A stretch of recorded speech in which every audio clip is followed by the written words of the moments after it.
السلام عليكم، ان شاء الله كامل تكونوا بخير. اليوم ان شاء الله جيت نديغوستي معكم الشيبس تاع الميزان بذوق الفرماج. راهو يبان بنين خوتي على كل حال. على بالي دوك يجوا عباد يقولوا كيفاش وانت كلاشيتو في الفيديو اللي فات وهادي وكذا ومنا، قلت ما تشراش. شفت الناس بزاف يقولوا يا ودي بنين وخرم الشيبس تاع الساشيات وما شابه بذلك وكذا. قلت والله غنشري كميه معتبره نسي ندوق ونشوف. باسكو هذاك الساشي اللي شريته هذيك الخطره صراحه والله راه لابوبال اكرمكم الله. باسكو ما درناش. ولكن هاد المره قلت لبي طالب المتابعين ديالي قال لك يا ودي والله غسيه وبنين ومش حتندم. بون، هاد الكميه اللي راكم تشوفوا فيها 5000، هذه تقدر تجوز بها مسلسل ولا فيلم ولا نورمال.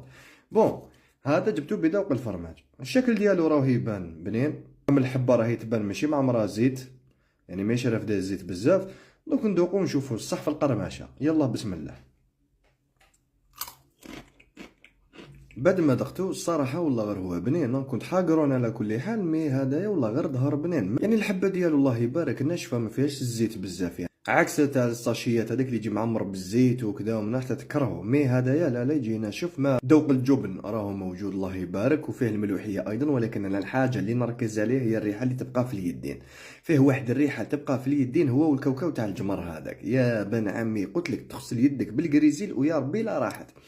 ولكن الصراحه والله غير بنين خوتي. انا حقرته هذا تاع الميزان، وانا شخصيا يعني نشري هذا خير ما داك تاع الساشيات.